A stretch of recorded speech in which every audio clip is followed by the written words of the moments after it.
Hello everyone, and welcome back to Sleep Theories. I know many of you tune into these videos to relax and drift off to sleep. Before we get started, I'd love to hear from you. Drop a comment letting us know where you're watching from and what time it is for you right now. And if you haven't already, don't forget to hit that subscribe button. Now, let's dive right into the video. For thousands of years, people have whispered about a lost civilization, an ancient world that was rich, powerful, and far more advanced than anything humanity has ever known. This is the story of Atlantis, a place that many believe holds secrets capable of transforming the world. But Atlantis isn't just a legend. For some, it's a conspiracy, hidden away by powerful forces who want its secrets buried forever. For those who believe in the conspiracy, Atlantis represents more than just a lost city. It's a symbol of everything that has been suppressed throughout history. The idea that an ancient civilization could possess technology, wisdom, and knowledge far beyond our current understanding is both thrilling and terrifying. What if the Atlanteans had harnessed the power to manipulate energy, cure diseases, or even travel across the stars? What if they had discovered truths about the universe that we are only beginning to understand today? And yet, despite the tantalizing possibility, Atlantis remains elusive, its true nature hidden beneath the sands of time and the depths of the ocean. This, to the conspiracy theorists, is no accident. They argue that powerful elites, whether governments, shadow organisations or ancient secret societies, have worked to keep the truth about Atlantis buried, believing that such knowledge could destabilise the world's current power structures. Imagine the upheaval that would follow if such a discovery were to be made public. Industries built on oil and energy would collapse. Technologies we have only dreamed of could become reality, and the entire way we understand human history might be turned upside down. The very fact that Atlantis remains unfound only strengthens the belief that these powerful forces are actively suppressing the truth.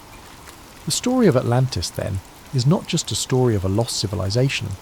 It is a story of control, of how those who hold power might go to extreme lengths to prevent the masses from uncovering a truth that could change everything. The conspiracy doesn't just suggest that Atlantis was a real place. It proposes that what Atlantis represents is so dangerous, so revolutionary, that it must be kept hidden at all costs. The story of Atlantis begins with the ancient Greek philosopher Plato, who around 360 BC wrote about an extraordinary civilization that existed 9,000 years before his time. In his dialogues, Timaeus and Critias, Plato described Atlantis as a vast island empire beyond the Pillars of Hercules, the area we now know as the Strait of Gibraltar. Atlantis was a civilization with unmatched wealth and power, boasting vast resources, advanced architecture, and knowledge beyond the understanding of other cultures. The Atlanteans, however, grew arrogant and morally corrupt, challenging even the gods. As punishment, the gods supposedly sent a cataclysmic disaster that sank the entire island in a single day and night, taking the city and its secrets with it to the bottom of the ocean. For centuries, many believed Plato's story was merely a legend or an allegory. But over time, Atlantis transformed from a mythical place into a real mystery, captivating explorers, archaeologists, and conspiracy theorists alike. The story grew as new theories surfaced, each claiming Atlantis might not only have been real, but might also hold answers to some of humanity's deepest questions. As explorers searched for Atlantis, they proposed countless possible locations. Some pointed to Santorini, a Greek island that suffered a massive volcanic eruption that wiped out a flourishing civilization around 1600 BC. Others looked to the waters off the coast of Spain, believing underwater structures found there might be remnants of the lost city. There were even more far-flung theories that placed Atlantis in South America, under Antarctica's ice, or in the Sahara Desert, where a strange ring-like structure known as the Richat structure, nicknamed the Eye of the Sahara, resembles Plato's description of concentric rings in the city's design. Beyond the search for a physical location, the mythological aspects of Atlantis have fascinated scholars and storytellers for centuries. In Greek mythology, Atlantis represents more than just a city. It's a symbol of humanity's reach for greatness and the tragic downfall that often accompanies it. Plato's account of Atlantis wasn't just about an advanced civilization. It was a tale of ambition, power, and ultimately, divine retribution. In his dialogues, Plato presents Atlantis as a place blessed by the gods, particularly Poseidon, the god of the sea, According to legend, Poseidon created Atlantis by carving an island for his beloved mortal wife, Cleito. They had 5 sets of twin sons who became the kings of the island, dividing it into 10 distinct kingdoms. The Atlantean kings ruled over the people and were initially just, wise, and aligned with the virtues Poseidon embodied: balance, power, and respect for nature. However, over generations, the Atlanteans began to drift from these virtues, becoming increasingly greedy, corrupt, and hungry for domination. Their once harmonious society fell victim to excess, losing touch with their divine origins. This moral decline is crucial to understanding Atlantis as a myth. The Atlanteans' downfall wasn't merely a result of natural disaster, but was symbolic of divine punishment. In the ancient world, myths often served as warnings, teaching that pride and moral corruption would invite the wrath of the gods. When the Atlanteans turned away from their principles, Zeus, the king of the gods, called a council to punish them for their hubris. In a single day and night, he sent earthquakes and floods that sank the entire civilization beneath the ocean, erasing it as if it had never existed. This mythological element emphasizes the idea that Atlantis represents a golden age of human potential, lost to greed and arrogance, a recurring theme across many ancient tales. Some researchers have even suggested that the story of Atlantis draws from older myths that span multiple cultures. Similar tales of lost cities and sunken lands appear in the lore of other civilizations. The ancient Mesopotamians told the story of a great flood in the Epic of Gilgamesh, which has striking parallels to both the Atlantis myth and the biblical flood in the story of Noah's Ark. In Hindu mythology, there are references to a great ancient city named Dwarka, which was submerged by the sea after a cosmic battle. These stories collectively paint a picture of a recurring archetype in human consciousness, a fear of losing everything to the forces of nature or to the gods as a punishment for moral failure. Atlantis also evokes the concept of a lost paradise, similar to the Garden of Eden in Abrahamic traditions. Like Eden, Atlantis is thought to have been a place of purity, wisdom, and divine connection, lost because humanity strayed from its original path. In this way, Atlantis serves as both a cautionary tale and a reminder of humanity's potential, a vision of a time when humans were closer to the gods, possessing wisdom and technology that have since been forgotten. In esoteric traditions and mysticism, Atlantis has taken on an even deeper significance. Some mystics believe that Atlantis was not only advanced technologically, but also spiritually. The Atlanteans, according to these accounts, were highly enlightened beings who had mastered forms of energy and consciousness far beyond what we know today. Some stories describe the Atlanteans as being able to communicate telepathically, access different planes of existence, or even achieve physical immortality. In these mystical views, the fall of Atlantis wasn't just a loss of a city, but the loss of a spiritual and intellectual height that humanity has not yet regained. For many in modern times, Atlantis has come to represent an idealized utopian society, a lost civilization that embodied humanity's greatest strengths and fell to its greatest weaknesses. It is both a paradise lost and a cautionary tale, warning of the dangers that come with power, arrogance, and the abandonment of moral principles. The story of Atlantis endures because it reflects timeless human themes, resonating across cultures and centuries, blending historical speculation with deep mythological roots. In the end, whether Atlantis was a real place or simply a product of myth, it serves as a powerful symbol in our collective imagination, a reminder of both the heights humanity can reach and the depths to which it can fall. But where Atlantis might lie buried is just one piece of the mystery. What really fuels the conspiracy are the claims of what might be hidden there. According to some theories, Atlantis was a civilization so advanced that it possessed technology far beyond anything we have today. Many believe the Atlanteans had discovered a limitless source of energy, supposedly harnessed through massive crystals that channeled energy across the city, powering everything from their transportation systems to their weaponry. Others speculate that the Atlanteans had mastered flight, agriculture, and medicine in ways we still don't fully understand. If true, such discoveries would be invaluable to the modern world, and perhaps that's exactly why some argue the powers that be don't want us to find it. This is where the conspiracy deepens. According to theorists, there are powerful groups, governments, corporations, even religious institutions that know the truth about Atlantis and have been actively working to keep it hidden. Why? Because if Atlantis' secrets were uncovered, they could threaten the global power structure as we know it. Imagine what would happen if an ancient sustainable energy source were discovered, one that could replace fossil fuels overnight. Entire industries would collapse, and the world's economic order would be thrown into chaos. Some say that big energy companies, particularly those in oil and gas, would do anything to keep such a technology from ever seeing the light of day. The conspiracy stretches beyond just governments and corporations. Some even believe that religious organisations, particularly the Vatican, might be involved. Throughout history, the Church has guarded countless ancient texts and artefacts, many of which remain locked away from the public. Conspiracy theorists argue that the Vatican might be hiding documents that contain details of Atlantis' history, or even instructions on how to harness its technology. If Atlantis existed and held advanced knowledge, it would call into question our current understanding of human history, evolution, and ancient civilizations. It might suggest that humanity's origins are far older and more complex than we think, perhaps even influenced by extraterrestrial beings. Yes, extraterrestrials. Another popular theory in the Atlantis conspiracy suggests that the Atlanteans were either in contact with aliens, or might even have been extraterrestrials themselves. Proponents of this idea point to ancient legends from around the world, which tell of gods descending from the sky, bringing advanced knowledge to early human civilizations. Some conspiracy theorists believe that these gods were actually aliens who shared their technology with the Atlanteans. This theory ties into the broader ancient astronaut hypothesis, which claims that extraterrestrials have influenced human development throughout history. If this theory holds any truth, then Atlantis wasn't just an advanced city, it was a bridge between humans and otherworldly beings. But every time researchers get close to finding concrete evidence, something strange seems to happen.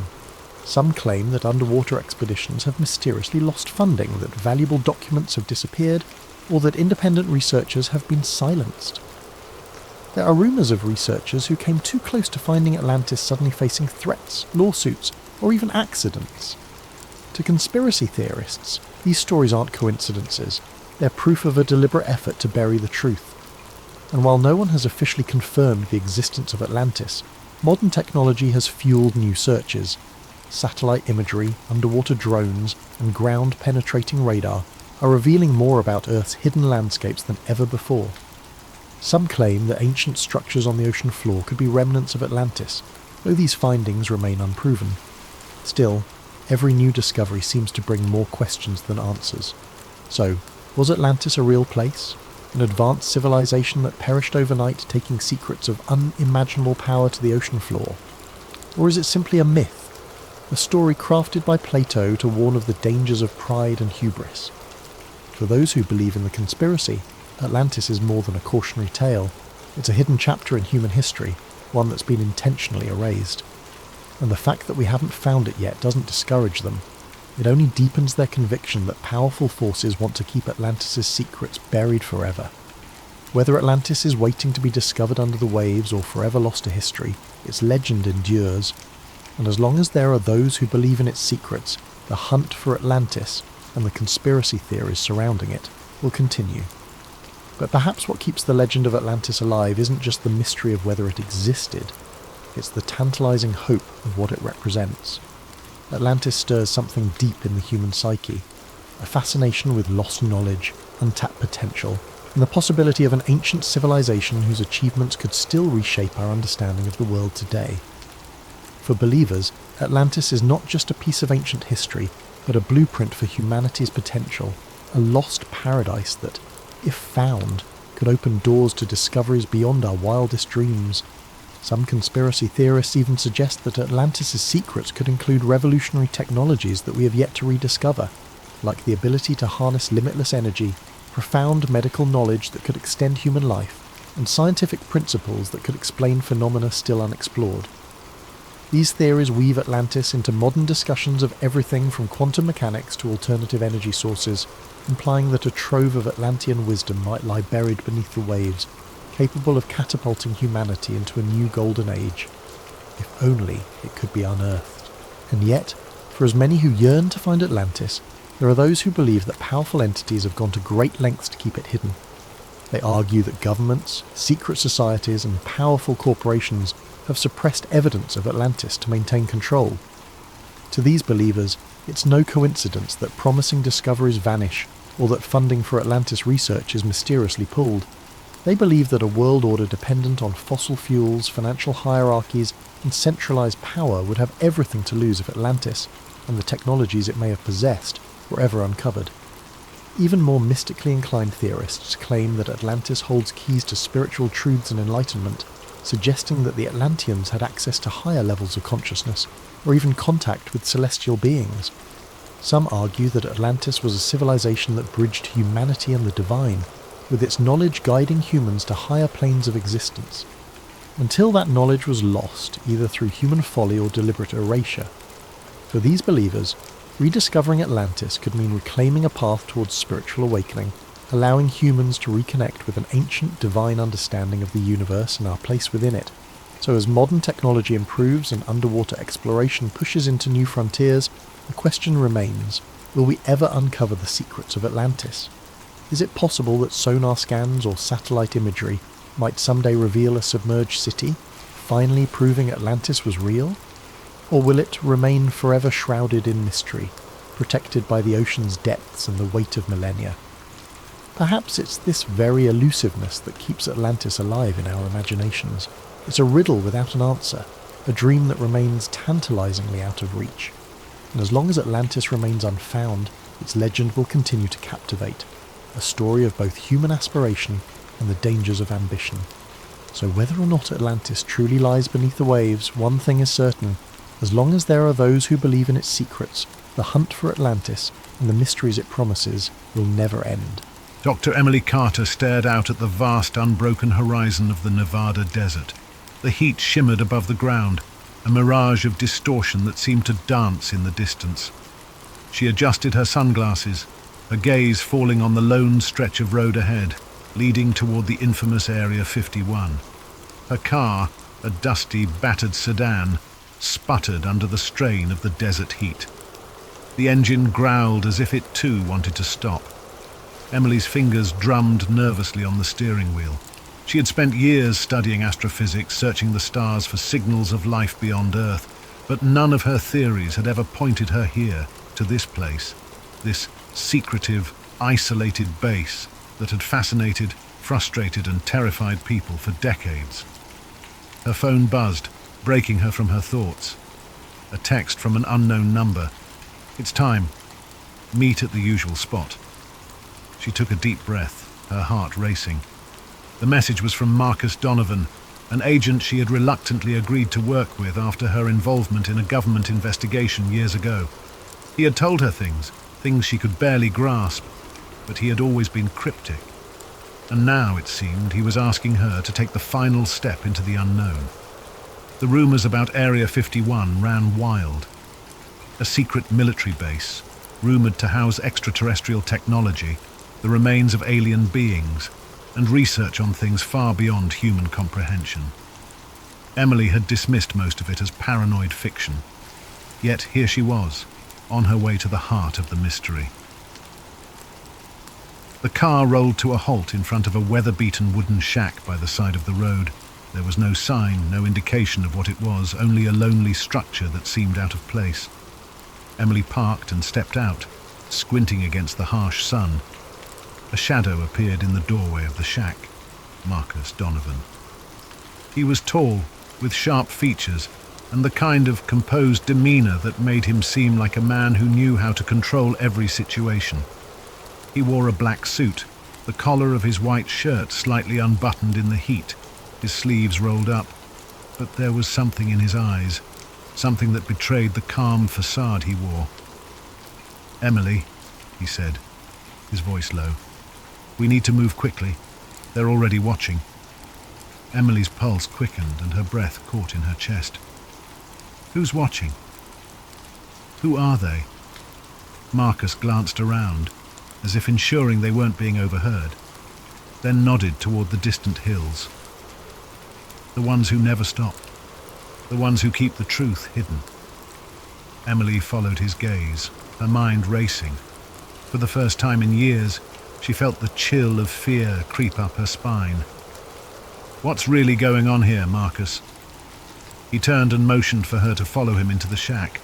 Inside it was dark and musty, with peeling walls and dusty furniture, but there was a faint hum of activity, a buzz that suggested something beyond the ordinary. "You're about to find out," Marcus said quietly. "It's all here, the answers you've been searching for, and the ones you might wish you hadn't found." The journey to Area 51 was not what Emily had expected. The sun began to set, casting an eerie glow over the barren landscape as they drove deeper into the desert. The roads grew narrower, the air thinner. Emily tried to shake the sense of foreboding that had settled in her stomach, but it lingered like a weight. As they approached the base, Marcus finally spoke again, his voice low but steady. "I'm not going to lie to you, Emily. What you're about to see will change everything you know about the world. It's not just about aliens. It's about something far more dangerous." Emily frowned. "What do you mean? You're talking like this is bigger than UFOs and government cover-ups." Marcus hesitated, glancing over at her. "It's bigger than anything you've ever imagined. I've seen it. I've been part of it. And now, you're going to be too." Suddenly, a sharp noise interrupted their conversation. A soft beep from the dashboard. Marcus's eyes widened. He quickly turned the steering wheel, pulling the car off the main road into the scrubby brush that surrounded them. Emily's heart pounded. "What's happening?" she asked, panic rising in her voice. "We've been spotted," Marcus replied, his voice cold, focused.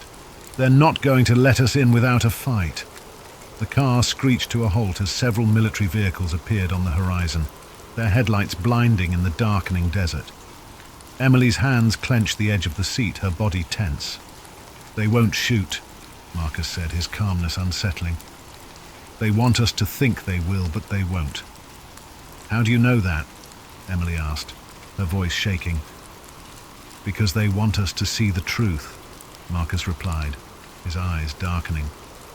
"And they know that the more we see, the harder it will be to forget." The military vehicles closed in, but as they reached a few hundred feet from the car, they stopped. The silence that followed was suffocating, as if the desert itself had drawn a deep breath. Then a man stepped out of the lead vehicle, a figure clad in black, his face obscured by the shadows of his hat. Marcus turned to Emily, his expression unreadable. "It's time." As they approached the entrance to Area 51, the massive steel gates loomed before them, heavy and impenetrable. Guards stood at attention, their eyes scanning the desert with an eerie precision. But Marcus walked up to the gate without hesitation, his hand raised, signaling for the guards to let them through. Emily hesitated, her mind swirling with disbelief. She had read all the reports, heard the wild stories, but none of it had prepared her for the feeling of stepping into this forbidden zone. "What are we going to see in there?" she whispered. Marcus didn't answer immediately. Instead, he looked at her with a knowing expression. "What you see and what you learn will be more than you can handle, but you have to choose, Emily. If you walk through that door, you can't unsee what's inside." The gate creaked as it slowly swung open, revealing the darkened expanse of Area 51 beyond. The base seemed to stretch out forever, an isolated world tucked away in the heart of the desert. Bright floodlights illuminated the towering structures in the distance, casting long, sharp shadows across the ground. Despite the presence of armed guards and military vehicles, there was an unsettling stillness about the place.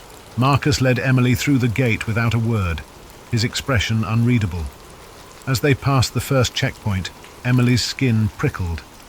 There was something unnervingly quiet about the base.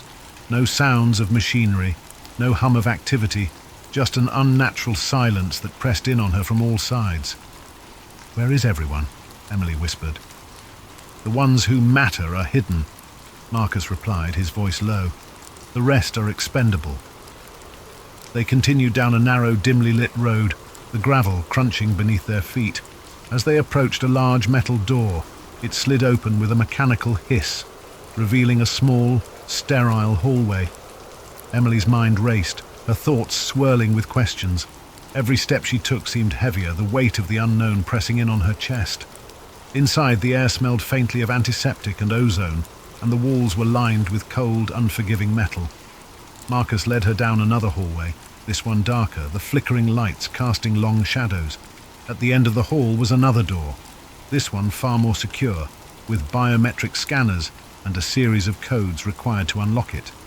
Marcus stood before the door, his hand hovering over the keypad. "This is it," he said, his voice betraying a hint of uncertainty. "Once we go through, there's no turning back." Emily didn't respond, her eyes fixed on the door. The sense of unease was growing stronger, but something inside her, a deep curiosity, a need for answers, urged her forward. She nodded, barely able to find her voice. "Let's go." The door slid open with a hiss, revealing a vast chamber filled with monitors, blinking lights and rows of sealed containers.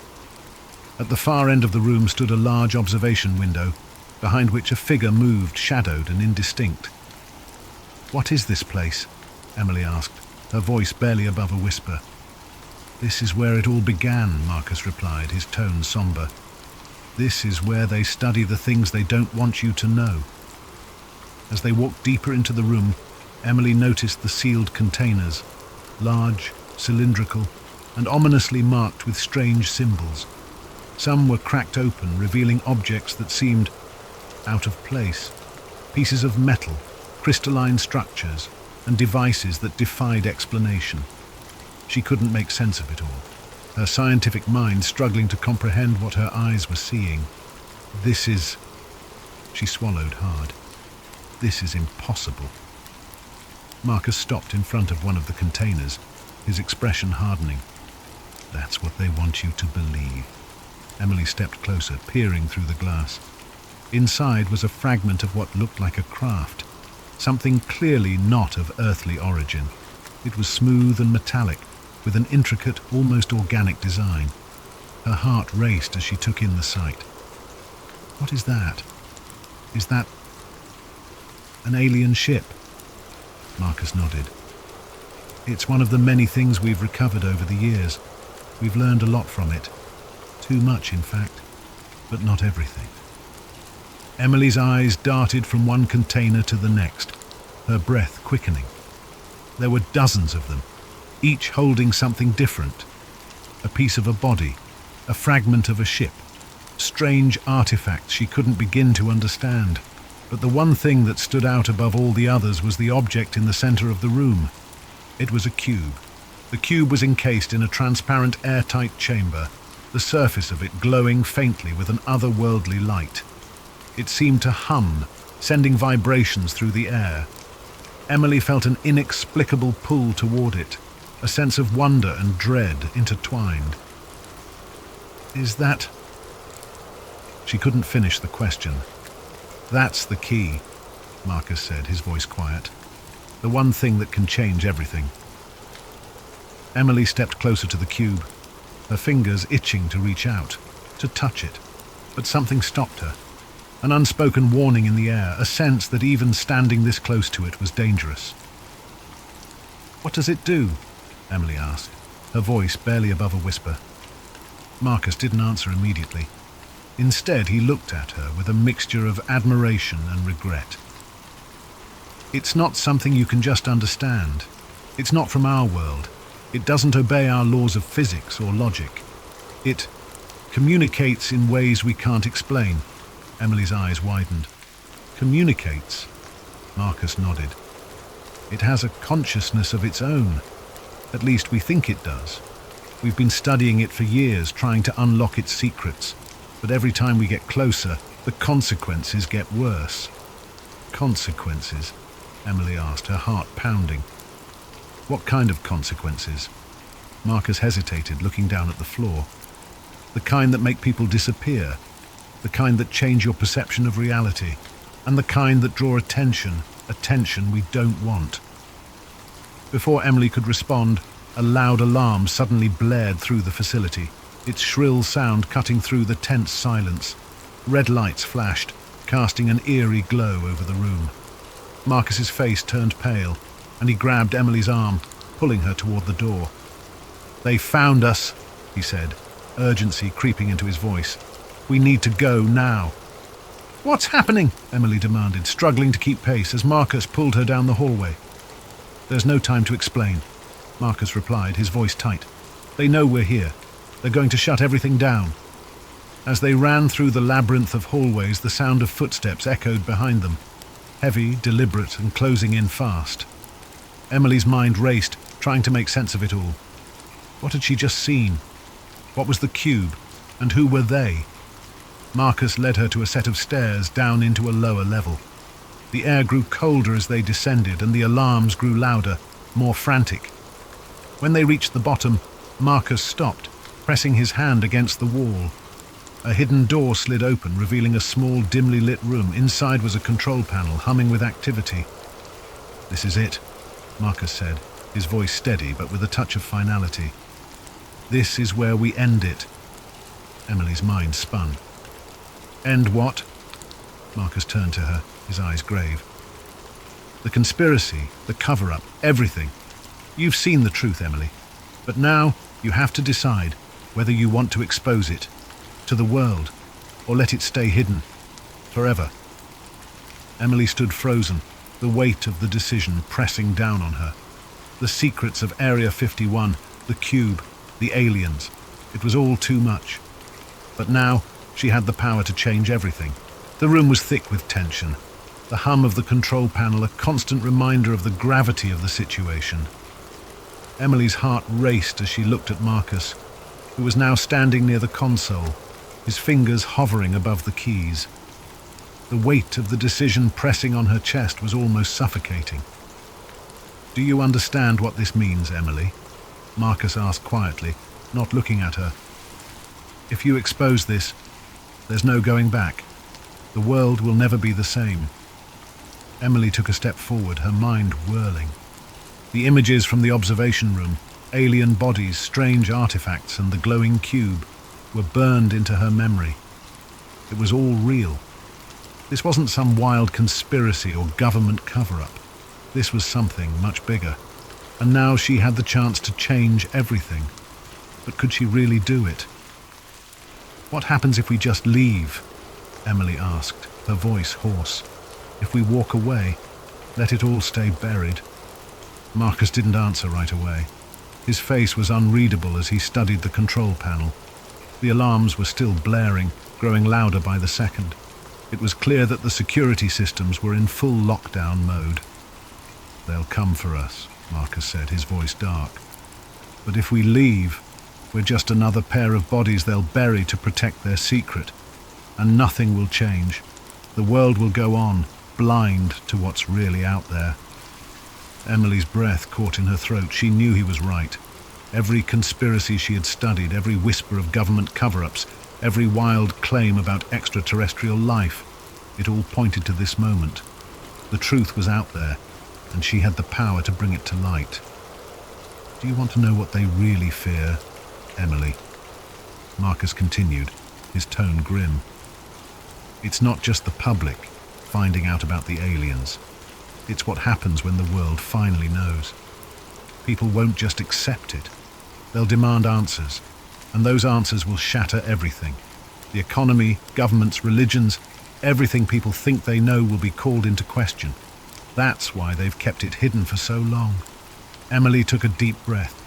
The thought of the chaos that would follow a revelation of such magnitude was terrifying. But it also felt like a weight had been lifted from her shoulders. The truth had to come out. People deserved to know. But the cube. Her eyes darted to the chamber across the room, still glowing faintly. She remembered the hum, the strange pull it had on her, as if it were calling to her, asking her to understand. There was more to this than just aliens or technology. There was something else, something deeper. She stepped toward the control panel, her hand shaking as she reached out to Marcus. "What happens if I activate it? The cube, I mean. What does it do?" Marcus's face paled slightly, and for the first time Emily saw a flicker of fear in his eyes. "I don't know. We've tried to interact with it, tried to learn from it, but it doesn't work the way anything else does. It's not just a piece of technology. It's alive. It reacts to human presence, to thought. Some of us believe it might even be a kind of gateway, or perhaps a communication device. But activating it could have consequences we can't predict. It might expose us to things we're not ready for. Emily hesitated, her fingers hovering just above the control panel. She thought about the decades of silence, the secrecy, the lives that had been lost to protect whatever was inside this base. "Then we need to find out," she said, her voice steady. "We can't leave here without understanding what it really is." Marcus didn't argue. Instead, he stepped back, giving her space. "You're right, but you have to make sure you're ready for what's coming. Whatever happens, you can't undo it." Emily nodded, steeling herself for what was ahead. She took a deep breath and pressed the button. The room shook. At first it was a subtle vibration beneath her feet, like a low-frequency hum running through the walls, but then it intensified, the floor trembling as if the entire building was being affected by something far beyond human comprehension. The cube's glow grew brighter, pulsing in rhythm with the vibrations. The air around them seemed to thicken, distorting in the unnatural light. Emily's skin tingled, as though the very atmosphere had changed. "What's happening?" Emily asked, her voice rising in panic. "Is this supposed to happen?" "I don't know," Marcus shouted over the noise. "Get away from it!" But it was too late. The light from the cube suddenly exploded outward in a blinding flash, engulfing the entire room. Emily threw up her arm instinctively, shielding her eyes from the intensity of the light. The sound was deafening, like the roar of 1,000 voices, all speaking in unison. And then everything went still. The silence was absolute. Emily opened her eyes slowly, cautiously. The room around her was exactly the same, except for one thing. The walls, the ceiling, the floor, they all seemed to shimmer, as if reality itself had been altered. The faint hum that had filled the room was now gone. In its place was an eerie stillness. Marcus was standing next to her, his face pale, his eyes wide with disbelief. What just happened?" Emily whispered. I don't know," Marcus muttered, his voice shaky. "But we've activated something we weren't supposed to." Suddenly the control panel lit up, displaying a series of strange alien symbols. The screen flickered as though something was trying to communicate with them, something beyond human understanding. Marcus took a step back, his face hardening. "This isn't good. We need to leave. Now." Before they could react, the door to the room slammed open and armed guards rushed in, their weapons raised. They were followed by several men in suits, high-ranking officials from the government. "Dr. Carter," one of the suited men said, his voice cold, his face expressionless. "We were hoping you'd cooperate, but it seems you've already made your choice." Emily's heart sank. She had hoped they might still have a chance to control the situation, to get the truth out to the world. But now, it was clear that there would be no easy way out. "You'll come with us," the man continued, his voice turning icy. "You've seen too much, and now you'll never leave." Marcus took a step forward, his hand subtly resting on the weapon at his side. But before he could say anything, Emily spoke, her voice firm. "Number, I'm not going anywhere." The officials exchanged glances. There was a shift in the air, a palpable tension that hung over the room. Emily didn't know what they would do next, but she knew one thing. She wasn't going to let them erase everything she had just uncovered. The truth was out there, and no matter the cost, she would make sure the world knew it. The air in the room was thick with tension, a quiet, simmering threat hanging over every word. Emily's mind raced, her thoughts darting from one possibility to the next. The glowing cube hummed softly, as though it was still alive, still reaching for something, or someone. Her heart pounded in her chest, the weight of her choices sinking in. The government was here, and they weren't going to let her go easily. The suited man who had spoken before stepped forward, his cold eyes locking onto hers. He was tall, with dark, slicked-back hair and a face that betrayed no emotion. Behind him, the guards held their weapons at the ready, their fingers twitching toward the triggers. "I don't know what you're dealing with, Dr. Carter," the man said, his voice smooth yet filled with an unspoken threat. "You've activated something you cannot control, something that was never meant to be touched by human hands." Emily stood her ground, her mind spinning, but her resolve hardening with every passing second. "What is it? What is the cube? What does it do?" The man's lips curled into a thin, humorless smile. "You wouldn't understand. No one could. But that doesn't matter anymore. The damage is done. Now we have to clean up your mess." Marcus moved slightly behind her, his hand still hovering near his sidearm, but he didn't make a move. Emily could feel the tension radiating off him, but he didn't seem ready to fight. Not yet, anyway. The suited man raised his hand, signaling to the guards to lower their weapons. "We're not here to kill you, Doctor Carter. Not yet, anyway. We're here to take you to a more secure location." "Secure location," Emily repeated, her voice rising with disbelief. "You mean a prison?" The man's expression remained impassive. "You've seen too much, and you've exposed the cube. Now, there are forces at play that neither of us can control. We need to understand what it's doing, and you're the only one who can help us." Marcus spoke up, his voice low but filled with venom. "You think you can control it? After everything we've learned, you have no idea what it's capable of." The man's eyes flicked toward Marcus, a glimmer of irritation crossing his face. "We don't need your assistance, Mr. Donovan. We've been handling these matters far longer than you've been alive." Emily stepped forward, her gaze unwavering. "You're lying," she said. "You're hiding the truth. All of this, every last bit of it, it's been a cover-up. You're afraid of the power of that cube, and you want to suppress it, bury it before it exposes everything." The suited man's eyes narrowed, his jaw tightening. He didn't respond immediately, but the threat in the air grew heavier. The guards behind him shifted their weight, clearly prepared for whatever action might come next. "That's enough," the man finally said. "We'll be taking you to the holding facility now. Any resistance and we won't hesitate." Emily's heart raced. She knew she couldn't let them take her. She couldn't let them silence her, not when she was this close to the truth. The cube had already reacted to her presence, and she felt it again.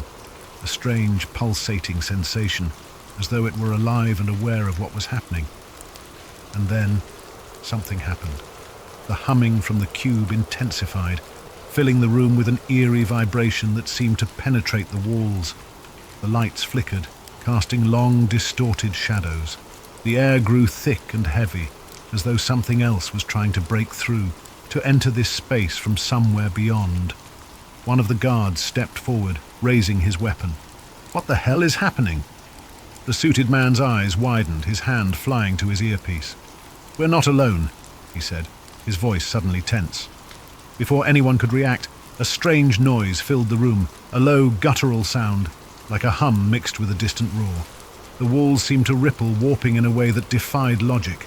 And then, in the blink of an eye, the air shifted. The guards froze, their weapons now pointed at nothing. Emily turned, her breath catching in her throat as she saw what had appeared. The room was no longer the sterile metallic facility she had been standing in. Instead, the walls were gone, replaced by an endless black expanse, dotted with distant, shifting lights. The floor beneath them had become an unrecognizable surface, shimmering like water, though it was solid. This isn't possible," one of the guards stammered, his voice shaking with fear. "Where are we? What happened?" Emily's mind raced. The cube had done this. Somehow it had opened a portal. No, not a portal. It was something deeper, something that connected dimensions, timelines, worlds. She didn't know how or why, but it was clear now. The cube wasn't just a piece of technology. It was a doorway to something far greater, far more dangerous. The suited man looked frantic, his hands shaking as he tried to recalibrate the control panel, but it was useless. The panel was dead, the symbols on the screen flashing erratically. Nothing responded. "This is impossible," he muttered, almost to himself. The cube was never meant to activate like this. It was supposed to stay dormant, sealed away. Then why didn't you just leave it alone? Marcus spat, his voice filled with contempt. Why did you think you could control something so far beyond your understanding? The suited man turned, his face pale, his eyes wild. You think you're in control now? You think the cube just did this on its own? You have no idea what you've unleashed. Emily looked around at the distorted alien landscape that now surrounded them. Then what is it? What is the cube? Why does it have this power? The suited man opened his mouth, but no words came out. Instead, the room seemed to tremble once more. The strange hum intensified, growing louder, more insistent. Then, suddenly, a voice filled the air, a deep, resonant voice that seemed to echo from every direction. You have opened the door. The voice was not human. It was ancient, reverberating through every cell of Emily's body. It felt like the very fabric of reality was bending, like the universe itself was speaking directly to her. The suited man's face twisted in horror. No, it wasn't supposed to. Emily's heart raced. Who are you? What are you? I am the way, the voice continued, its tone calm but filled with an undeniable power. The cube is but a guide, a key to unlocking the knowledge that you have long forgotten. But be warned, child of Earth, the truth comes with a price.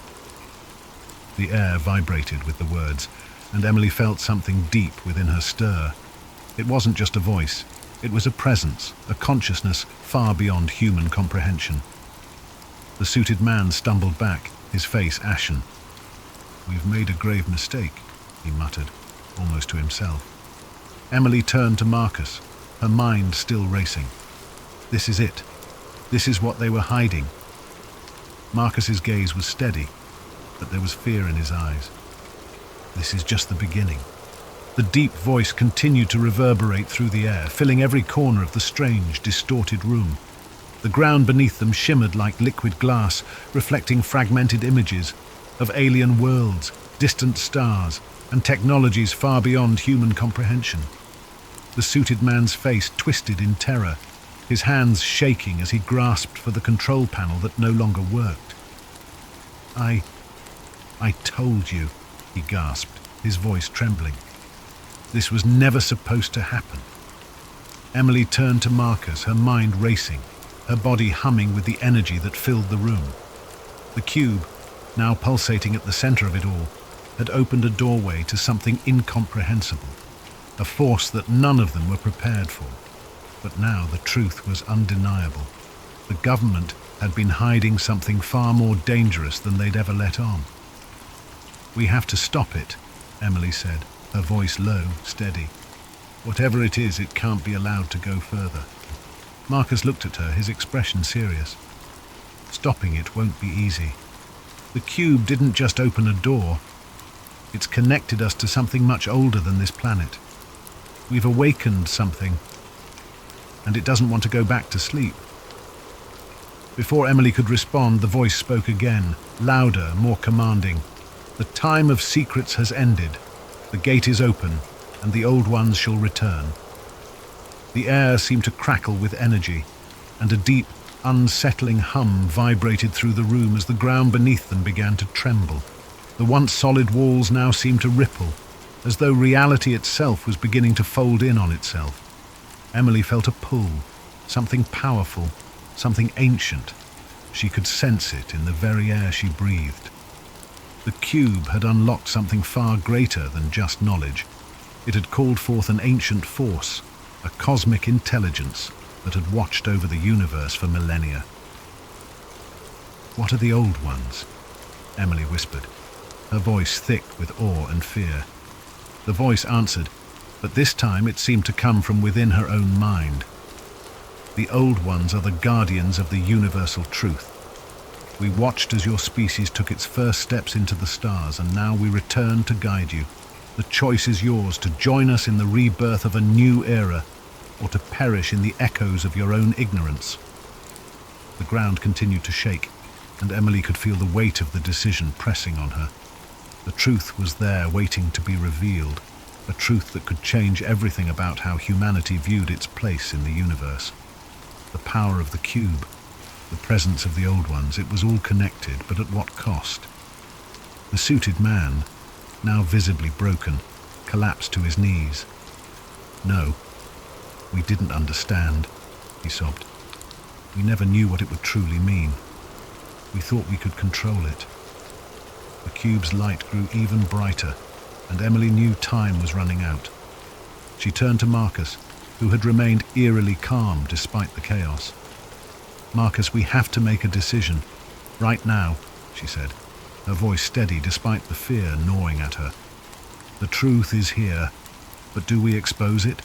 Do we let the world know what's really out there?" Marcus stared at the cube, his face shadowed with the weight of the moment. "We can't unsee it," he said softly. "The truth is already out there, Emily. But whether the world is ready for it, that's another question." The ground trembled again, and the voice spoke once more urgent this time. "The gateway is closing. The choice must be made now." Emily took a deep breath, her hands shaking. She knew what had to be done. The world couldn't stay in the dark forever. Humanity needed to understand its place in the grand scheme of things, even if it meant the collapse of everything they knew. She stepped forward closer to the cube, feeling its energy surge through her. "We have to reveal it," she said firmly. "We can't let them hide it anymore. The world deserves to know the truth. The old ones, they're offering something beyond our understanding. But they're also giving us the choice to change, to evolve." She turned toward the suited man, who was still kneeling on the ground, his face filled with desperation. "You have to help us," she said. "The world is about to change, and you can't stop it. All you can do now is help us share it." The man looked up, his face filled with a mixture of fear, regret, and awe. He knew the truth now, and there was no turning back. But as Emily moved to activate the final sequence, the cube pulsed once more, its energy crackling violently. She hesitated, sensing something was wrong. A loud, screeching noise filled the room, followed by a flash of light that blinded them all. When the light finally faded, everything was still. The room was back to its original state. Its walls, floors, and lights were all exactly as they had been when they first entered. But something had changed. The energy in the air felt different, heavier, charged with a sense of finality. Marcus stepped forward, glancing around. What just happened? Where did it go? Emily felt a cold shiver run down her spine. The cube was gone, and in its place there was a single, simple message on the control panel. "The truth has been set in motion. There is no going back." The voice of the old ones had fallen silent, but its presence still lingered in the air, as though they were watching, waiting. Emily knew that whatever happened next, the world would never be the same. The truth about the cube, about the forces beyond their comprehension, had been set in motion. Humanity was on the cusp of something far greater than they could have ever imagined, but the price had already been paid, and now the future would unfold, whether they were ready for it or not. Ethan didn't remember a time in his life when he didn't feel out of place. Growing up, he was the quiet kid, the one who sat in the corner of the classroom with his nose buried in a book or staring out the window, wondering if there was something more beyond the confines of the world he knew. While his friends grew excited about parties, clubs, and futures mapped out in clean, predictable lines, Ethan felt only a creeping dread, an unshakable feeling that something was missing. He'd often felt like he was standing at the edge of something vast, a place beyond his understanding, and he'd wondered if he might accidentally stumble into it one day. His life had been ordinary, perhaps too ordinary, and sometimes he thought that was the scariest thing of all. He spent most of his free time chasing stories and curiosities, unexplained mysteries, urban legends, and tales of things that couldn't be. The Backrooms was one of his favourites. He first read about it on a forum late one night, an innocuous post titled, "If you're not careful, you might slip between the cracks in the water into the back rooms." The premise was simple, terrifying. The back rooms were a hidden dimension, an endless maze of empty, yellowed rooms, a place you could fall into if you weren't careful, disappearing from the world as you knew it. The idea left him with a chill that lingered long after he'd closed his laptop. To some part of Ethan, the backrooms didn't just sound like a horror story. They sounded like something real, a hidden layer of reality lurking just beneath the surface, waiting for the right or wrong person to find it. He even dreamed about it sometimes.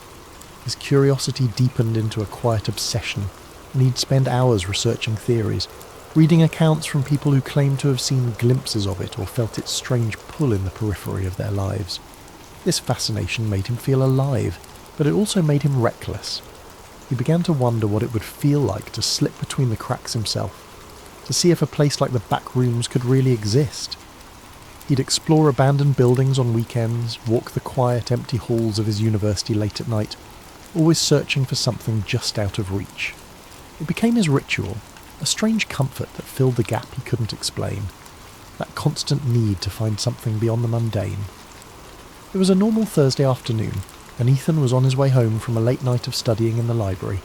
He was tired, his head aching from hours of staring at his laptop screen.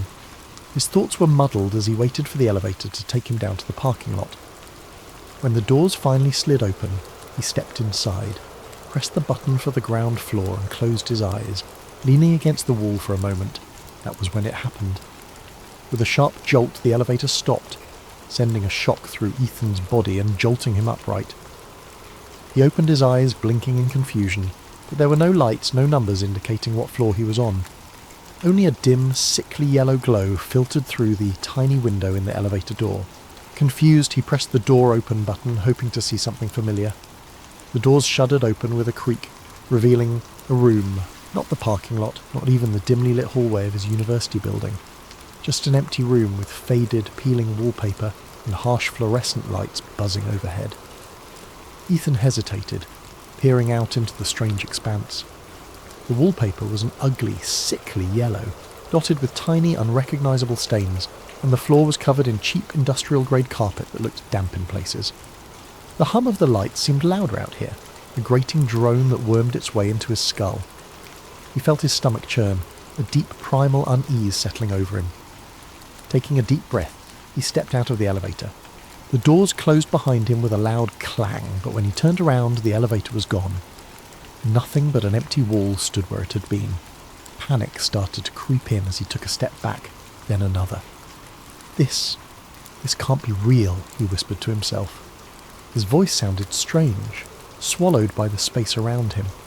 He turned, looking around, but all he could see was a vast stretch of identical yellow-tinted rooms.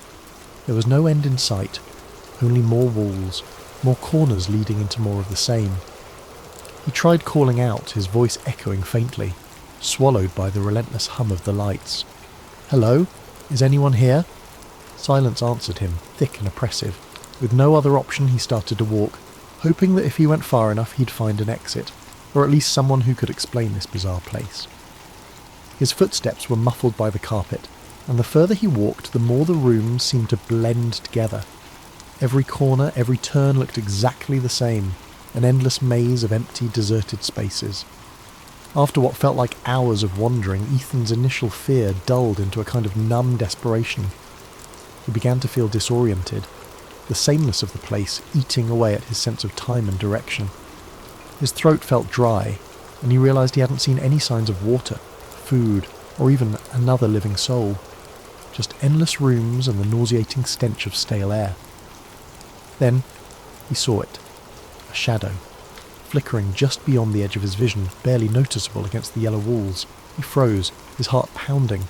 The shadow was moving. "Hello," he called out again, his voice cracking. "Is someone there?" The shadow darted out of view, slipping around a corner before he could get a good look at it.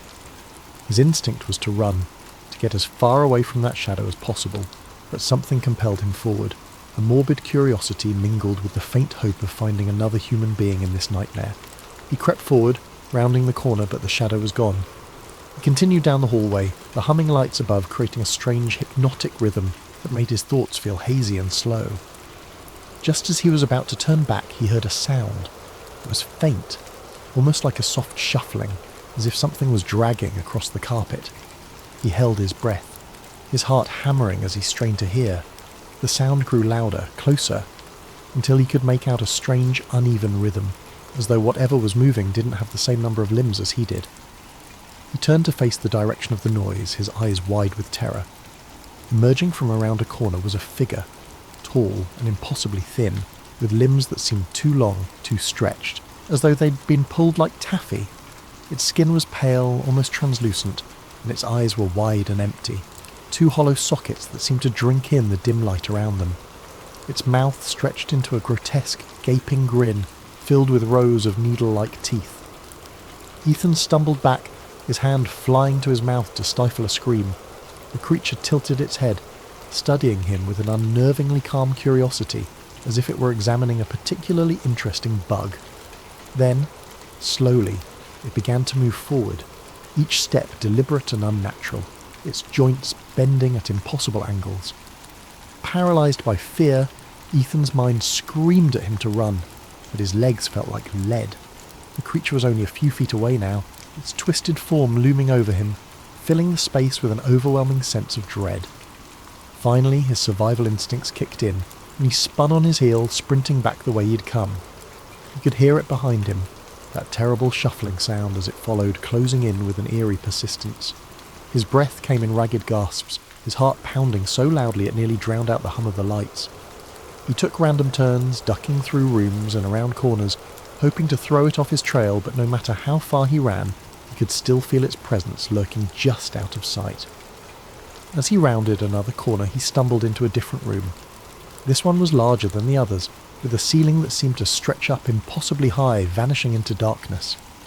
In the centre of the room was a single decrepit armchair, facing away from him. He was too tired to question it, his legs shaking as he collapsed against the wall, breathing heavily. For a moment he allowed himself to hope that he had finally lost the creature. But then a voice, a low, raspy whisper, filled the room, coming from somewhere near the armchair. "Why, did you come here?" Ethan's heart skipped a beat. The voice was quiet, almost gentle, but there was something sinister lurking beneath it, a malevolent edge that made his skin crawl. I don't know how I got here," he managed to stammer, his voice barely a whisper.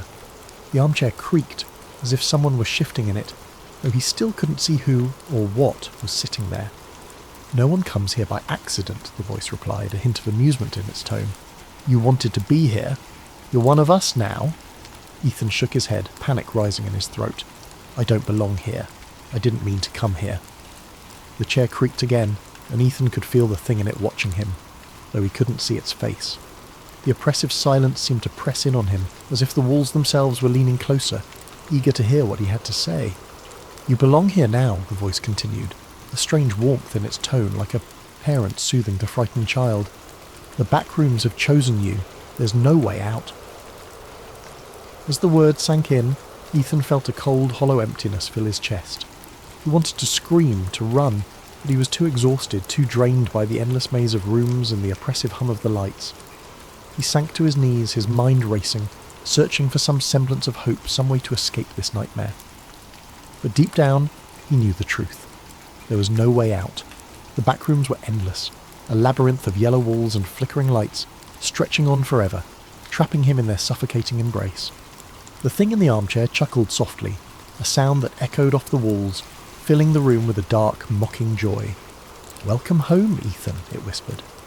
And as the lights flickered above him, casting long shadows that seemed to close in from every corner, Ethan felt himself slipping away, the last fragments of his sanity dissolving into the hum of the fluorescent lights. He was home. After his harrowing escape from the back rooms, Ethan struggled to return to his normal life. He tried to convince himself that it had been a nightmare, the result of exhaustion and a wandering mind. But deep down, he knew the truth. He'd been there, in that endless maze of yellow rooms, the echoing hum of fluorescent lights buzzing in his ears, the creature with the impossibly long limbs hunting him through every corner and corridor. He'd only narrowly escaped, stumbling back through an elevator that had seemed to appear out of nowhere and waking up in the real world as though nothing had happened. Weeks passed, but the back rooms haunted him. He saw glimpses of it in reflections, in dark corners, even in the university hallways that had once seemed so ordinary. He developed a hyper-awareness. a dread that every corner he turned would lead him back into that yellow, buzzing nightmare. His friends noticed his anxiety, his sleeplessness, but he couldn't bring himself to tell anyone. How could he explain something so surreal, something he could hardly believe himself? He was sure it would get better with time, but his dreams betrayed him. Almost every night he would return to the back rooms in his sleep. He would wander through its endless corridors, its stale, musty air thickening with every breath. No matter how he tried to direct his dream, no matter how aware he became, he was always drawn deeper into the maze. And in every dream the creature was there, lurking in the shadows, watching him with those empty eyes, that horrible grin. One night Ethan jolted awake, sweat pouring down his face, the hum of the fluorescent lights still ringing in his ears. His pulse pounded as he sat in the darkness of his room, clutching his bedsheets. It was a nightmare, just a nightmare, he told himself over and over. But the line between waking and sleeping was blurring, and he began to feel as though the back rooms were calling to him, beckoning him back. Despite his growing fear, something within him stirred, a curiosity, or perhaps a sick obsession. The fear of returning to the back rooms was tempered by an undeniable pull, a whisper that told him he hadn't yet seen everything there. He was certain it would swallow him whole if he went back, but some part of him felt he had to know the truth of what lay beyond those endless yellow rooms. The uncertainty gnawed at him, tugging at the back of his mind until he could think of little else. One Friday night, after another sleepless week, he gave in. It was as though he were possessed, acting on some deep unspoken impulse. He found himself back in the library, a little past midnight, with nothing but the quiet hum of the building to keep him company. He rode the same elevator he'd taken the last time, pressing the ground floor button, feeling the jolt as the elevator began its descent. But this time, there was no jolt to stop him. The elevator smoothly reached the ground floor, and the doors slid open to reveal the quiet university lobby. Disappointed and relieved in equal measure, he let out a shaky laugh. He'd been foolish, he thought, to believe the back rooms could be summoned by something so simple. As he stepped out of the elevator, he froze. The lobby looked different. The lights were dimmer, the walls slightly yellowed, and an odd damp smell hung in the air. Slowly, his heart sinking, he turned to look behind him. The elevator doors were still open, but there was no lobby beyond them. Only the familiar yellow-tinted wallpaper, the buzz of the fluorescent lights, and that endless carpeted expanse stretching into oblivion. Ethan felt a wave of nausea wash over him. He was back. Taking a deep breath, he steeled himself. This time, he wouldn't panic. He would stay calm, map out a path, and find his way out. He'd done it once, and he could do it again. But as he started to walk, he noticed subtle differences. The rooms felt darker, the smell stronger, almost like mildew mixed with something metallic. And the buzzing was louder, a harsh, grating sound that rattled in his skull. He wandered through the hallways, taking mental notes of every turn, every detail he could remember. But the back rooms seemed to shift around him, subtly changing with each step, making it impossible to find his way back. And soon enough, he began to hear the faint, shuffling footsteps he dreaded. The creature was here again. Ethan quickened his pace, his heart pounding. The footsteps followed him, echoing in sync with his own. He glanced over his shoulder, catching a glimpse of its grotesque, elongated form rounding a corner, moving with a horrible, jerking grace. He forced himself to keep calm, his mind racing as he tried to think of a way to escape. Room after room he searched for a way out, for any clue that could guide him. But the rooms seemed different this time, as if they were trying to trap him. The walls seemed to close in on him, narrowing with every turn, the air growing thick and stagnant. The creature's footsteps grew louder, closer, and Ethan knew he couldn't keep running forever. Finally, he stumbled into a room that looked different. A wide, empty space with a single door at the far end, something he hadn't seen before. With no other choice, he sprinted for it, throwing himself through the door just as he heard the creature behind him, its horrible breathing echoing in his ears. He shut the door, his back pressed against it as he gasped for breath. The room he'd entered was dimly lit, quieter, the buzzing sound fading to a low hum. The wallpaper was still that sickly yellow, but the atmosphere felt different, almost like a forgotten place, untouched even by the back rooms. In the centre of the room was a large rusted metal door, unlike anything he'd seen in his previous visits. With a surge of hope, he moved towards it, gripping the cold handle. He pulled and the door swung open, revealing a dark, narrow passage. He didn't hesitate. He stepped inside, the door closing with a heavy thud behind him. The passage stretched on, the air growing colder, the walls narrowing until he could barely fit through. He squeezed his way down the hallway, his hands brushing against rough, uneven walls, and as he moved he noticed something strange. The buzzing of the fluorescent lights was gone, replaced by an eerie silence, broken only by the faint drip of water echoing somewhere in the distance. He kept moving forward, the passage twisting and turning in unpredictable ways.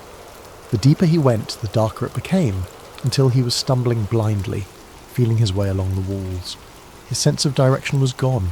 He was deep within the back rooms, deeper than he'd ever been before, in a place that felt hidden, even from the horrors he'd already encountered. Finally, he saw a faint glimmer of light ahead. Desperate, he hurried toward it, his heart racing with hope. As he reached the end of the passage, he found himself standing before another door, this one old and weathered, with strange symbols etched into the wood. With trembling hands he opened it, stepping through into his room, his own bedroom, dimly lit by the first light of dawn. Ethan stared in disbelief, feeling the familiar softness of his carpet beneath his feet, the quiet hum of the city outside his window. He was home, truly home. He took a deep breath, his heart finally beginning to slow. For a long moment, he simply stood there, letting the reality of his escape wash over him. The back rooms had let him go. Somehow, he'd finally escaped. But as he sank onto his bed, exhausted, he couldn't shake the feeling that the back rooms were still with him, lurking in the shadows of his mind. The buzzing of the fluorescent lights, the stale smell, the creature's hollow eyes, all of it haunted him, a presence he could feel even in the safety of his room. And then he realised with a shiver that the room felt colder than usual. A subtle, creeping chill filled the air, seeping through the walls, brushing against his skin like fingers trailing ice. His breath fogged in the dim light, something that had never happened before in his cosy apartment. It was as though the warmth and safety he'd known here had been drained, replaced with the oppressive, stagnant atmosphere he'd left behind. Ethan sat up, glancing around. Everything looked normal. The posters on his walls, his desk cluttered with notes, the blanket he'd thrown carelessly to the side.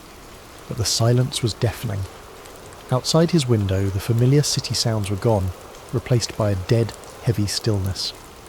He reached for his phone to check the time, but the screen remained blank, lifeless. His heart began to race as he tapped the screen over and over, but the device was unresponsive, a dark mirror reflecting his own fearful expression. Slowly he became aware of a faint, almost imperceptible sound, a noise he'd tried so hard to forget. The low, ominous hum of fluorescent lights. It was faint at first, a murmur on the edge of his hearing, but as he listened it grew louder, filling the room with that same mind-numbing buzz. Ethan stood up, gripping his bedpost for support as he scanned his surroundings. The walls of his room seemed to shift subtly, the wallpaper taking on a yellow tint, faded and stained, as if something had leached the colour out of it. The air thickened, that familiar smell of mildew creeping in, the metallic tang that clung to his senses. His stomach twisted with a dawning, sick realisation. "No," he whispered, his voice trembling. "No, I got out. But the room only continued to change, morphing around him. His bed stretched longer, the carpet rippled into endless patches, the door faded from view, leaving nothing but an expanse of yellowed walls and buzzing lights. The familiar furnishings of his room vanished entirely, swallowed by the sickly expanse. As he backed up, his foot collided with something soft yet solid, a familiar thick patch of carpet. His heart dropped, and he turned, dread curling in his stomach. The backrooms had found him again, and this time, he feared, it would never let him go. Ellis James had been fascinated with birds for as long as he could remember. As a child, he'd spend hours perched on the windowsill of his family's modest suburban home, watching sparrows flit between the branches of the maple tree in their front yard. While other kids played video games or rode bikes, Ellis would lose himself in the delicate motions of wings and beaks, the way the tiny creatures seemed to exist in a world just slightly out of reach. His father, a quiet man with a love of nature, had been the one to introduce Ellis to birdwatching. Every Sunday morning the two would wake up before dawn and drive out to the nearby wetlands, binoculars in hand. Ellis could still remember the way the early light shimmered on the water, the air filled with the sharp calls of herons and the soft chirps of wrens. His father would point out each species, describing their habits and migrations with the kind of reverence most people reserved for gods. "Birds are freedom," his father once said. "They don't belong to anyone, they just are." When Ellis was 11, his father passed away suddenly, a heart attack stealing him away in the middle of the night. For weeks afterward, Ellis found himself retreating to their favourite birding spots, clutching his father's old field guide and straining to hear his voice in the rustling leaves. The birds became his solace, their songs filling the silence his father had left behind. As Ellis grew older, his passion for birds only deepened. He joined local bird-watching groups, attended conservation lectures, and devoured every book on ornithology he could find. He even toyed with the idea of becoming a wildlife biologist, though life had a way of steering him elsewhere. Instead, he ended up in a corporate job that paid the bills but left him yearning for the wild. Birdwatching remained his sanctuary. On weekends, he'd escape to parks and reserves, binoculars around his neck and notebook in his pocket. He found joy in the little things, the flash of red on a cardinal's wing, the looping call of a wood thrush. But in recent years, something had started to feel off. The birds seemed fewer, their songs quieter. Some of his favourite species hadn't shown up in the usual places, and he'd begun to notice strange patterns in their behaviour. He dismissed it at first, blaming climate change or urban expansion. Then came the conspiracy theory. At first, Ellis laughed it off like everyone else. Birds aren't real? Absurd. But the more he heard about it, the more it gnawed at him. The internet was flooded with memes and evidence. Everything from grainy videos of pigeons moving robotically to supposed whistleblowers claiming to have worked on secret avian surveillance projects. Ellis didn't want to believe it. Birds had been his constant, his connection to his father and to a world beyond human constraints. The idea that they could be something artificial, something controlled, was unthinkable. But all that changed the day he found the pigeon. But lately there was a shadow over his passion. The internet had exploded with a bizarre conspiracy theory. Birds aren't real. According to its adherents, the creatures he loved so much were government surveillance drones in disguise. It started as a joke, but over time more people seemed to believe it, or at least play along. Ellis hated it.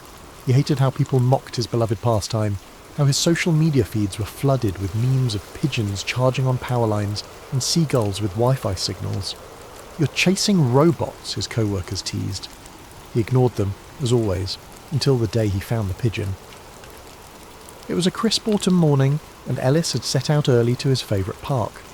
The air was cool, and the trees were ablaze with reds and yellows. He was watching a flock of starlings dart across the sky, and something on the ground caught his eye. A bird, twitching unnaturally. Ellis crouched beside it. The pigeon's left wing was bent at an odd angle, and its head lolled slightly to the side. He reached out, murmuring softly, "Easy, little one. Let me help." But as his fingers brushed its feathers, something strange happened. The feathers felt wrong. Too smooth, too uniform. And when he pressed slightly, a panel on the pigeon's chest popped open, revealing a mess of tiny wires and blinking lights. Ellis jerked back, heart pounding. For a long moment he just stared at the creature. No, the thing. It wasn't alive. It wasn't even close. "What the—" he whispered, his voice lost in the rustling of leaves. The pigeon twitched again, and a tinny voice crackled from within it. "Unit 472 compromised. Dispatch retrieval team." Ellis scrambled to his feet, scanning the park. No one else was around. His mind raced. Was this some kind of prank? A toy? He picked up the bird, a robot, and shoved it into his backpack. He needed answers. His first thought was to take the mechanical pigeon to his friend Tara, a tech-savvy hacker who had a knack for dismantling gadgets. Tara lived in a cramped apartment filled with glowing monitors and half-built drones. When Ellis dumped the pigeon on her workbench, she raised an eyebrow. "What is this? Some kind of art project?" she asked, poking at the bird. "No," Ellis said, still breathless. "I found it in the park. It's not a bird, Tara. It's a machine." Tara leaned closer, her curiosity piqued. "Well, let's find out what it does." She pried the pigeon open further, exposing its internal components. Tiny cameras, a GPS module, and what looked like a transmitter. "Holy crap," Tara muttered. "This thing is loaded. It's like a miniature spy drone." Ellis's stomach churned. "You're telling me those conspiracy nuts were right? Birds really aren't real?" Tara shrugged. "Not all birds, obviously, but this is something else. I've never seen tech like this before." As Tara examined the pigeon, she uncovered a small logo etched onto one of the circuits, a stylized feather with the letters FT. "Feather Tech," she said aloud. "Ever heard of it?" Ellis shook his head. "Well, we're about to," Tara said, booting up her computer. After hours of digging, Tara uncovered a series of classified documents linked to Feather Tech. According to the files, the company had been contracted by the government decades ago to develop avian surveillance units to monitor urban areas discreetly. The program had started with pigeons and sparrows, expanding to other species over time. Ellis felt sick. How could this be real? How could no one have noticed? "People don't question what they don't want to see," Tara said, as if reading his thoughts. "It's perfect camouflage. Who looks twice at a pigeon?" But the files hinted at something even darker. FeatherTech wasn't just spying on people, it was collecting behavioural data, tracking movements, and even manipulating ecosystems by controlling the robotic birds. "They've replaced entire populations," Tara said. "I mean, there are still real birds out there, but not as many as you think. And the ones that are left, they're being pushed out by these machines." Ellis's hands curled into fists. "We have to stop this. People need to know the truth." Before they could act, a black van pulled up outside Tara's apartment.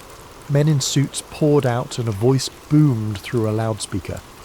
"Ellis, James and Tara Nguyen surrender the device immediately." Tara cursed. They must have tracked the pigeon's signal. The two of them grabbed the robotic bird and fled through the back alley. The chase was relentless, with drones buzzing overhead and agents cutting off every escape route. In a desperate move, Ellis and Tara ducked into the city's abandoned subway tunnels. There, in the dim light, they devised a plan. Expose FeatherTech by hacking into its central server and releasing the documents online. Breaking into the facility was no easy feat. Tara hacked security systems while Ellis navigated through halls filled with cages of robotic birds awaiting deployment. As alarms blared, they managed to upload the files to a public server, but not without a price. Tara was captured, her last words to Ellis ringing in his ears as the agents closed in. "Go! Finish it!" she had shouted, a defiant grin on her face even as they dragged her away. Ellis had barely escaped with the pigeon in hand, stumbling through the maze of FeatherTech's facility before slipping into the dark streets. He didn't stop running until he reached the safety of the city's outskirts, the weight of Tara's sacrifice pressing heavily on his chest. In the days that followed, the files they had uploaded spread like wildfire across the internet. The documents were damning, proof of decades of surveillance, manipulation and ecological interference. The public was outraged. News anchors dissected the revelations with grim faces. Politicians scrambled to issue statements, and protests erupted in cities around the world. FeatherTech's headquarters were stormed by investigators. Their executives paraded before hearings that gripped the nation. Lawsuits piled up. Whistleblowers came forward, adding even more layers to the scandal. The government, caught in the maelstrom, had no choice but to denounce the program and dismantle it piece by piece. For the first time in years, the skies began to change. Real birds, the ones that had been pushed to the fringes by their mechanical counterparts, slowly started to return.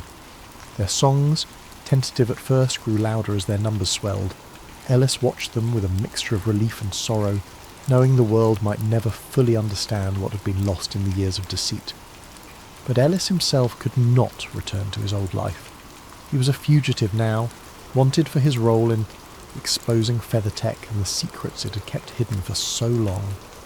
His face was on every news station, his name a whispered curse among those who had once blindly trusted the system. He moved from place to place, never staying too long in one spot, always looking over his shoulder. Every knock on the door, every passing car, every whisper in a crowded room set his heart racing. He had become a shadow, a ghost in the world he'd once known, the world he had tried to save. The pigeon, the mechanical one that had started it all, became his constant companion. It was a reminder of the battle he'd fought, the risks he had taken. He could feel its presence with him, even when it was hidden away in the bottom of his pack, the weight of its metallic form a burden and a beacon all at once. It was a symbol of everything that had gone wrong and everything that still needed to be righted. But it also carried the questions that lingered in Ellis's mind, the nagging doubts that refused to be silenced. Had he truly uncovered everything? Had he even scratched the surface? Or had he only exposed the tip of the iceberg, unaware of the far-reaching consequences of his actions? As the days passed, Ellis began to realise that the world was changing, but it wasn't clear if it was for the better. While the government had promised transparency and accountability, whispers of similar programs began to surface. New forms of surveillance, new ways to monitor and control. The fight wasn't over, not really. The shadow of FeatherTech might have been lifted, but there were darker forces at play, and Ellis could no longer ignore them. They had made him a fugitive, but the government wasn't the only one with secrets. There was a deeper, more insidious network behind everything, one that hadn't been exposed yet. Ellis could feel it, like a weight pressing down on his chest, and he knew one thing for sure. The battle was far from over. The world was changing, but it wasn't clear if it was for the better. While the government had promised transparency and accountability, whispers of similar programs began to surface. New forms of surveillance, new ways to monitor and control. The fight wasn't over. Not really. Ellis found himself drawn to the wild places, far from the cities and the machines. He spent his days in forests and wetlands, watching the skies and recording the songs of the real birds. They were louder now, freer. He liked to think they were reclaiming what had always been theirs, and yet he couldn't escape the nagging doubt that followed him like a shadow. Every time he saw a pigeon perched on a power line or a seagull circling above, he wondered, was it a real bird, or one of the remnants of FeatherTech's program? Were they truly gone, or had they simply gone deeper underground, hiding in plain sight? Sometimes he thought he could tell the difference. The real ones moved with a kind of grace, a spontaneity that the machines could never quite replicate. But other times, he wasn't so sure. A crow might tilt its head just a little too precisely, or a sparrow might follow him for miles, its eyes unblinking. One evening, as he sat by a quiet lake, he noticed a lone pigeon land on the grass nearby. It cocked its head, watching him in a way that felt almost intentional. He held his breath, waiting for some sign, some clue to its nature. "Are you here to watch me?" he murmured softly. The bird didn't answer, of course. It simply fluffed its feathers and stared out over the water. Ellis smiled to himself, shaking his head. Perhaps it didn't matter anymore. Whether real or mechanical, the birds were still here, still a part of the world, and so was he. As the sun dipped below the horizon, painting the sky in shades of orange and purple, Ellis leaned back and closed his eyes. The sound of wings filled the air, a soft rhythmic beating that reminded him of his father's words long ago. Birds are freedom. They don't belong to anyone. They just are. For the first time in what felt like years, Ellis let himself believe it might be true. But the freedom he sought was fleeting. Just as the last light of the sun dipped below the horizon, Ellis felt the familiar sense of unease creep back into his bones. It was a feeling he'd come to know all too well since his role in exposing FeatherTech. The government hadn't just let go of its control. The disappearance of the program had been a smokescreen, a way to divert public outrage while they secretly recalibrated. Ellis had uncovered the conspiracy, but in doing so, he had also made himself the target. And now they were hunting him, more determined than ever. The first sign came just days after that quiet night by the lake. Ellis had decided to stay in a small cabin in the mountains, isolated from the world. He had hoped the distance would offer some protection, a brief respite from the ever-growing paranoia. But the world wasn't so easy to escape anymore. One evening he heard a distant hum, barely audible at first, as if the air itself was vibrating. He stepped outside, squinting into the evening twilight. The trees were still, the forest eerily quiet. But there it was, a small drone no larger than a sparrow, hovering just above the tree line. It didn't seem to notice him at first, but once it did, it darted off into the distance. Ellis's heart pounded. They were here. They knew where he was, and they weren't going to stop. He spent the next few days moving from one remote location to another, always looking over his shoulder. At times, he thought he could hear the mechanical hum of a drone, so faint it might have been his imagination, but deep down he knew they were watching him. The more he moved, the more it became clear. The government hadn't just abandoned their bird surveillance program, they'd refined it. What had once been a fleet of robotic pigeons meant to infiltrate the skies had now evolved into a far more insidious network. The birds weren't just spying on citizens anymore, they were hunting him. The more he moved, the more it became clear.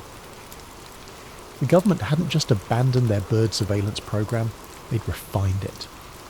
What had once been a fleet of robotic pigeons meant to infiltrate the skies had now evolved into a far more insidious network. The birds weren't just spying on citizens anymore, they were hunting him. It wasn't just a matter of tracking movements or recording conversations. They had become tools of oppression, roaming through the air like silent predators, their cameras and sensors constantly scanning the streets below. And they were getting smarter. Ellis felt the weight of their presence, a constant shadow that lurked just beyond his line of sight.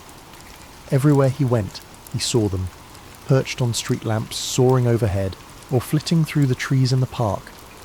Every rustle of wings seemed like an accusation, every chirp a warning. The birds had learned to mimic their natural counterparts perfectly, blending into the environment in ways that made them nearly impossible to distinguish from the real thing. But there was no mistaking the cold precision in their movements. They weren't just birds anymore.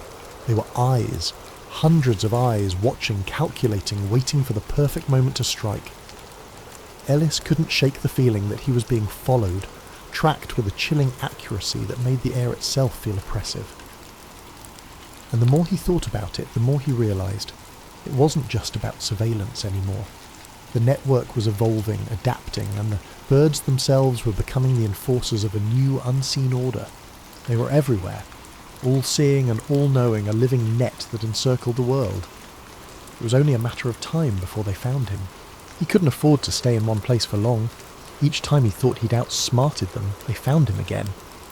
A flash of a camera lens from behind the trees, an unmarked van parked near a gas station. It was as though the walls of the world were closing in, as if no matter how far he ran, they would always know where he was. It didn't take long for Ellis to realise that these mechanical birds weren't just spies. They were tools, trained to follow, to listen, and to report back. The very creatures he'd once revered, that had led him to the truth, were now the instruments of his undoing. He had exposed the lie, and now they were determined to silence him, to erase the knowledge he had spread to the public. One night, while camping in a remote valley, Ellis heard the unmistakable sound of rustling in the trees. He froze, his breath catching in his throat. The forest was unnervingly still, too still. Then he saw it, the silhouette of a bird almost too perfectly outlined in the moonlight, hovering just above the tree line. He knew instantly that it wasn't a real bird, it was one of them. Without hesitation, Ellis grabbed his gear and ran into the trees, the hum of the drone behind him growing louder with every step. He darted between the trees, desperately trying to evade the mechanical pursuit. The pursuit wasn't just relentless, it was precise. Every move he made, the birds seemed to anticipate, always a step ahead. In his frantic escape, Ellis realised the horrifying truth. There was no longer any escape. The government wasn't just trying to catch him. They were using the very creatures he had once fought for to track him down. The birds, once symbols of freedom, had become his jailers. What had started as an insidious surveillance program had now morphed into a living, breathing trap. They were everywhere. The chirp of a sparrow, the flap of a raven's wings. It was all part of the net closing in around him. No matter where he ran, the mechanical birds were always a few steps behind, always watching, always listening. His every move was known before he made it. It didn't matter how deep into the wilderness he ventured, how many back roads he took, or how far he tried to hide. They were part of the landscape now, part of the world he had once cherished. The birds, once free, had been turned into hunters, and he was their prey. The forest no longer felt like a refuge. It felt like a cage with no doors. Ellis's breath came in shallow gasps as he pushed his body harder, moving through the trees like a shadow. There was no shadow that could escape the eyes above him. There was no place that could offer him true anonymity. As he sprinted through the underbrush, he could feel the eyes of the world on him, the watchful gaze of those feathered jailers who had no compassion, no empathy, no sense of right or wrong. They simply followed orders, and those orders were to find him, no matter the cost. As he ran through the forest, he caught a glimpse of another bird in the sky, its sleek mechanical body glinting under the moonlight. This time, he didn't stop to wonder if it was real or not. It didn't matter. The fight for freedom had taken on a new form, and Ellis was no longer the one watching from the sidelines. He was the one being watched. Ellis had always believed that birds were free, that they belonged to no one, that they simply were. But now, as the night closed in around him, he understood that the birds were only free until someone decided to take that freedom away. And as he raced through the forest, evading the ever-watchful eyes of his mechanical pursuers, Ellis realised that the battle wasn't just for the skies, it was for his life. And the cost of that freedom would be higher than he could have ever imagined.